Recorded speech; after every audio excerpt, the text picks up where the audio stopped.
Welcome back, AP Gov students. Today is the Articles of Confederation, another AP Gov required document. I'm going to be going over everything about this document that you're going to need to know for the exam. The Articles were ratified in 1781, but they're actually drafted and written in like 1776, 1777 during the Second Continental Congress.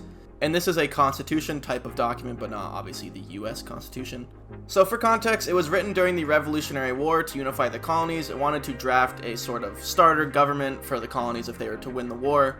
A lot of the themes in the articles express the colonists' fear of centralized power. The articles are pretty weak when it comes to central government. We'll get to that later. The main goal of the articles was to coordinate between states and to coordinate between like the regions of the colonies, not necessarily have a all-controlling national government. So the key points made by the articles: 1, created a confederation of states. It wanted to unify the states to start, forming a new country after the Revolutionary War.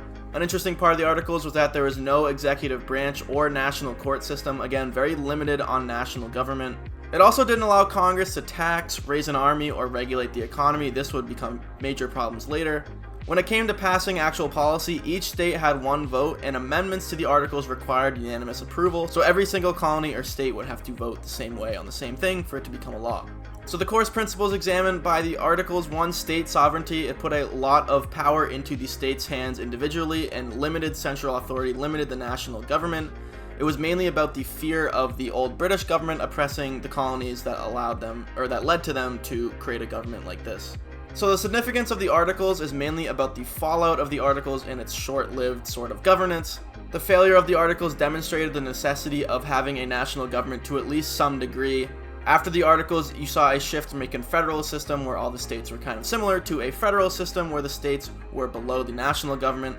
A major part of the early AP Gov curriculum is comparing the articles to the Constitution and why parts of the Constitution were necessary and why they were added and why the Constitution itself was made the way it was. And that's a wrap. Thanks for watching. I'll see you in the next document, and goodbye. Yo, if you're super cool and awesome, you should follow my Twitter or X if you're that kind of person. It's @Clark4724. I post a lot of random stuff on there, but I also post channel updates and when my next videos are coming out. So if you're gonna keep watching my channel, then I recommend you follow, and thanks.